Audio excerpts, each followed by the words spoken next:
अमृतपाल खालिस्तान की बात करता है, बागेश्वर बाबा हिंदू राष्ट्र की बात करता है। दोनों में कोई अंतर नहीं है। अब कोई मतलब मोटा-मोटी दोनों एक ही थैली के चट्टे-बट्टे हैं ना। ये मतलब वो सिख चरमपंथ को बढ़ा रहा है अमृतपाल सिंह, ये हिंदू चरमपंथ को बढ़ावा दे रहे हैं कि बागेश्वर बाबा जैसे जितने भी बाबा होते हैं, लगभग 99% बाबा जो होते हैं वो समाज में ढोंग, आडंबर, अंधविश्वास आदि फैलाते हैं।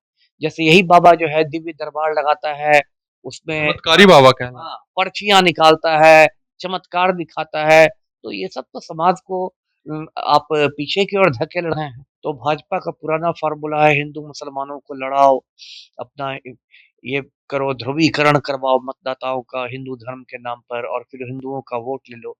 अभी भी जो आ रहा है ये बागेश्वर बाबा, तो अभी मैं देख रहा था भाजपा के सांसद हैं मनोज तिवारी, वो उसमें शामिल होंगे और भी जो मतलब भाजपाई लोगों में बहुत ज़्यादा उत्साह देखा जा रहा है, बागेश्वर बाबा के आगमन को लेके। कि हिंदू समाज में तो छुआ-छूत है ना, जात-पात है ना, कितने ब्राह्मण हैं जो अपनी लड़कियों की शादी दलितों से करते हैं, आप बताइए? जब ये हम लोग 21वीं सदी में रह रहे हैं, आप एक सर्वेक्षण कीजिए जनता जंक्शन की ओर से, कितने ब्राह्मण देवता हैं जो अपनी लड़कियों की शादी दलितों से करेंगे? मैं तो इनको चुनौती देता हूँ आपके चैनल पर कि बागेश्वर बाबा गैस सिलेंडर का दाम अपने चमत्कार से घटा दें, है ना? ₹1200 से ₹500 कर दें तो आम आदमी को कुछ राहत मिलेगी। तो ये सब तो चमत्कार ये लोग कर नहीं पाते और आलतू-फालतू के चमत्कार दिखाते हैं। जो सच्चे सन्यासी होते हैं वो राजनीति से अलग रहते हैं, वो आध्यात्मिक होते हैं और उनको राजनीति से कोई लेना-देना नहीं होता है। हैं। बागेश्वर धाम वाले बाबा जो हैं वो कहाँ कभी राजनीतिक बातें किया करते हैं।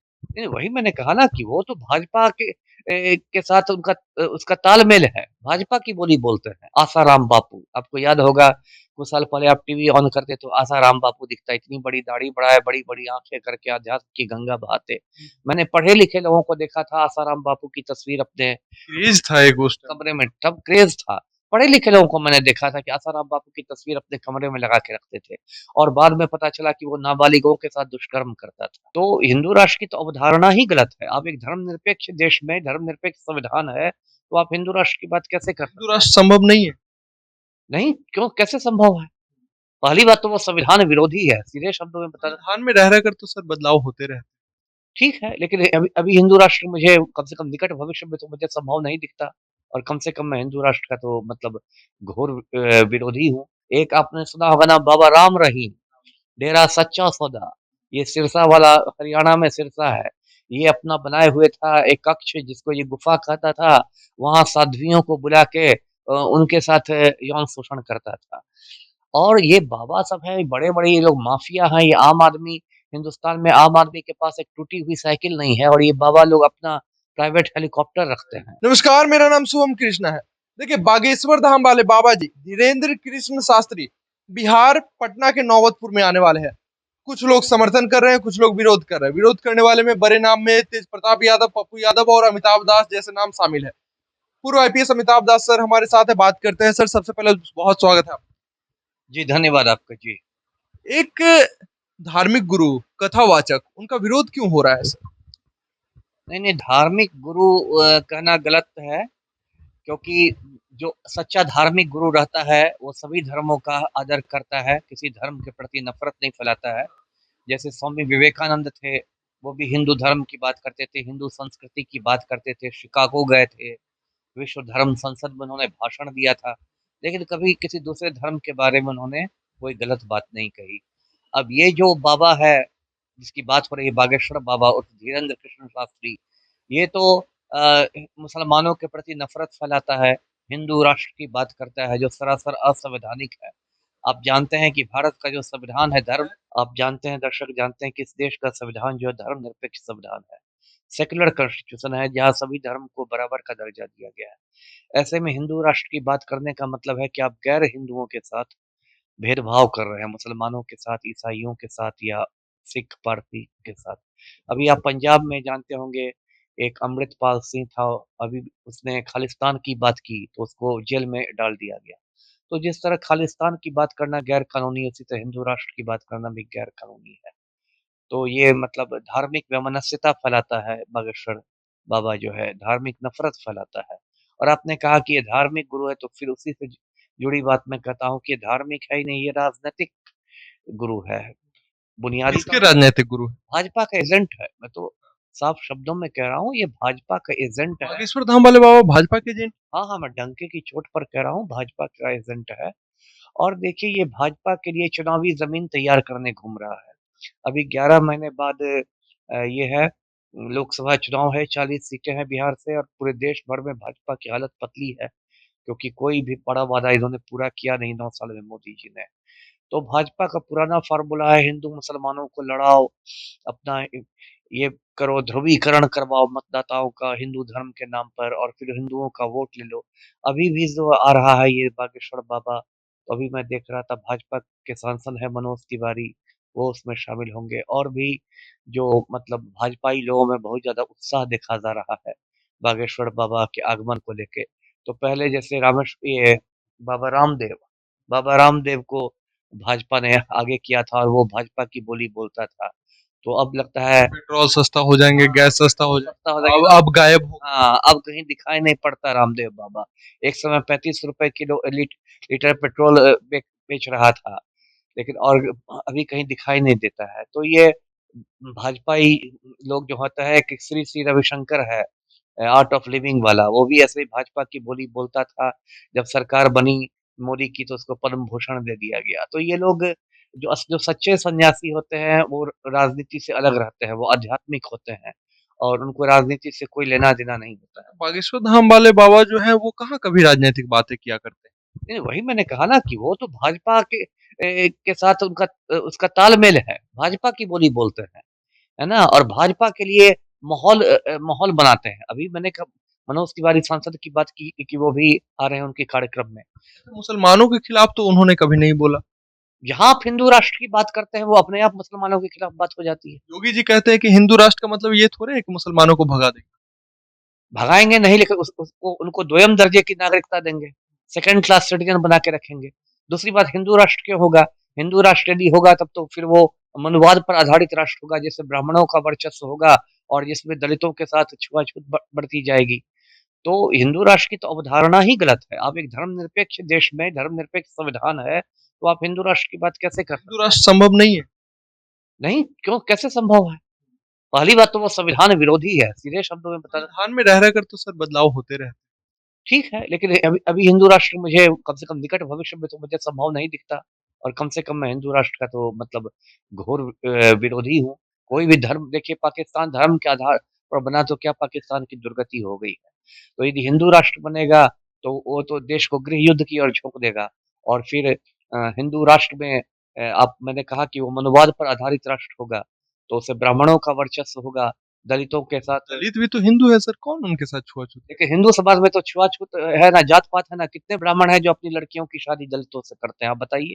जब ये हम लोग 21वीं सदी में रह रहे हैं, आप एक सर्वेक्षण कीजिए जनता जंक्शन की ओर से, कितने ब्राह्मण देवता हैं जो अपनी लड़कियों की शादी दलितों से करेंगे, 21वीं सदी में भी? बहुत सारे दलित भी हैं जो ब्राह्मणों से अपना शादी नहीं करना चाहते। वही वही दिखाता है कि हिंदू धर्म जो है वो बटा हुआ है, जात-पात में बटा हुआ है।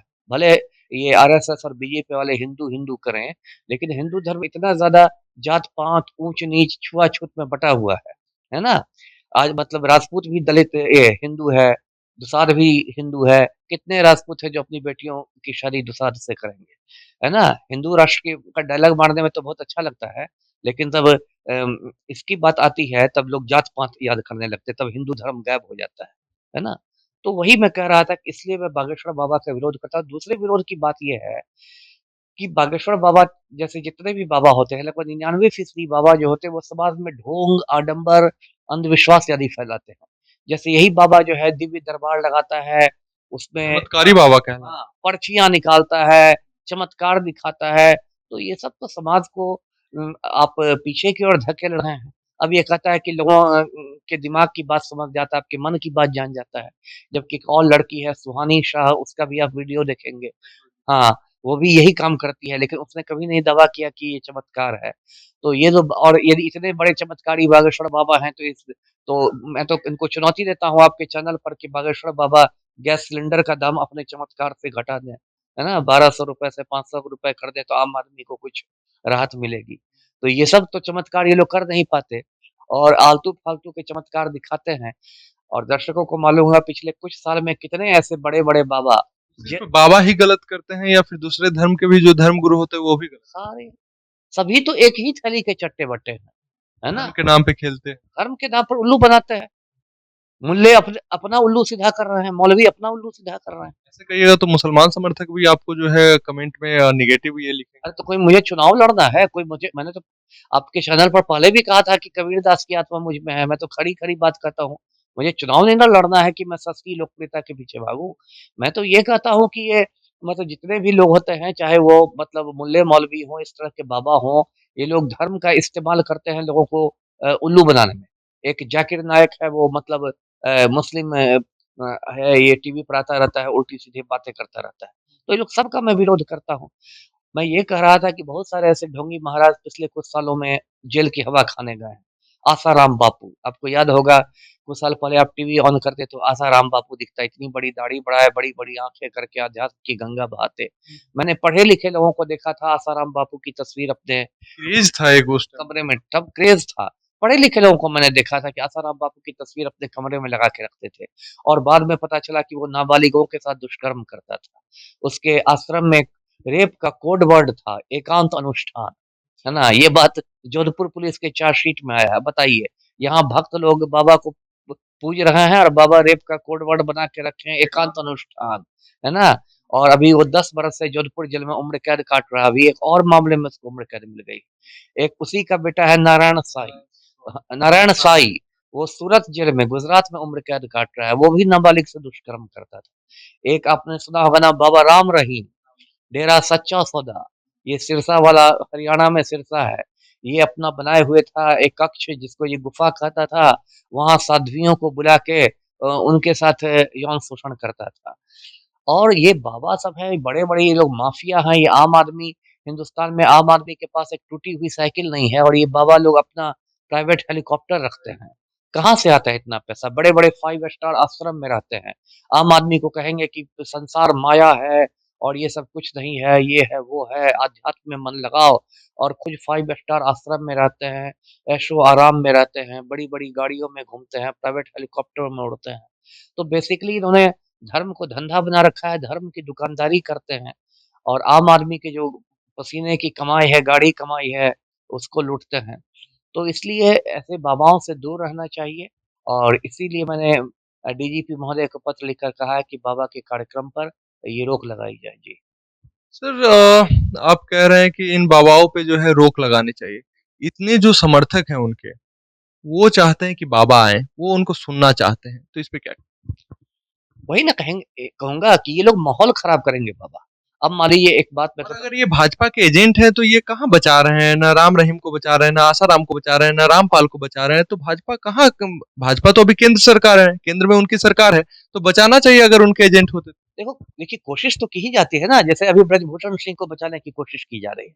अब किसी वजह से नहीं बच पाते हैं क्योंकि अदालत का भी दबाव रहता है। अब अदालत तो ज़रूरी नहीं कि सारे न्यायमूर्ति भाजपा के अनुसार काम करें। अदालत का दबाव रहता है, मीडिया का दबाव रहता है, सिविल सोसाइटी का दबाव रहता है, बहुत सारे दबाव रहते हैं। इसलिए मजबूरी में भी ये भाजपा वाले फँस जाते हैं। आपको याद होगा बाबा राम रहीम को वहाँ हरियाणा में भाजपा सरकार ने बचाने की बहुत कोशिशें की, लेकिन अदालत का इतना दबाव था कि उसको उम्र कैद की सज़ा मिल गई। अब यही जो बाबा बागेश्वर आएगा, तो ये लोग माहौल ख़राब करेगा और आप जानते हैं अभी रामनवमी जो बीती है उससे बिहार में कई जगह हिंसा हुई, ख़ासकर सासाराम और बिहार शरीफ में तो काफ़ी हिंसा हुई।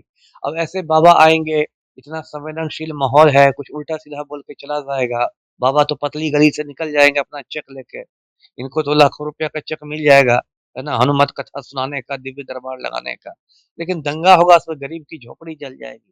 तो इसलिए मैं आपके चैनल के माध्यम से भी लोगों से कहता हूँ कि भाई ऐसे बाबा लोगों से दूर रहिए और इन बाबाओं से कहिए कि यदि इतने बड़े चमत्कारी हैं तो देश में गरीबी दूर करें, बेरोज़गारी दूर करें, भूखमरी दूर करें।